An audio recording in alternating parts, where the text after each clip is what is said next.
औज़ुबिल्लाहिमिनश्शैतानिर्रजीम बिस्मिल्लाहिर्रहमानिर्रहीम। अस्सलाम वालेकुम। 5 वक्त की नमाज की पाबंदी कीजिए। ज़बान पर इस्तग़फ़ार और दरूद शरीफ का विर्द जारी रखा कीजिए सल्लल्लाहु अलैहि व आलिहि वसल्लम। अपनी आज की इस वीडियो में मैं आपको हज़रत अली अलैहिस्सलाम की 3 बसीरत अफरोज़ बातें बताऊंगी। बहुत तवज्जो से सुनिएगा और दूसरों तक भी ये खूबसूरत बातें पहुँचाइएगा।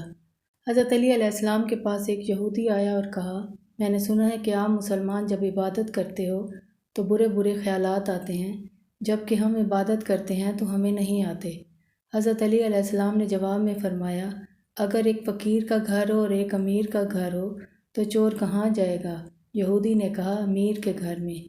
हज़रत अली अलैहिस्सलाम ने फ़रमाया, तभी तो शैतान उनको सताता है जिनके दिल में अल्लाह हो। जिनके दिल में अल्लाह नहीं होता वहाँ शैतान का क्या काम। एक यहूदी ने हज़रत अली अलैहिस्सलाम से कहा कि तुम्हारा अल्लाह नज़र क्यों नहीं आता? हज़रत अली अलैहिस्सलाम ने कहा कि तुम सूरज को गौर से देखो। उसने कहा कि मैं इसको नहीं देख सकता।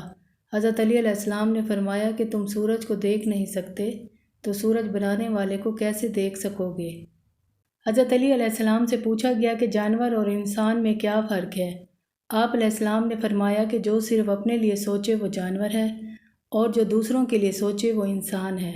सुभान अल्लाह। आज के लिए इतना ही। इंशाअल्लाह ताला एक और नई वीडियो के साथ दोबारा हाज़िर होंगी। आप इजाज़त चाहूँगी। अल्लाह ताला हम सब का हामी और नासिर हो। अल्लाह हाफ़िज़।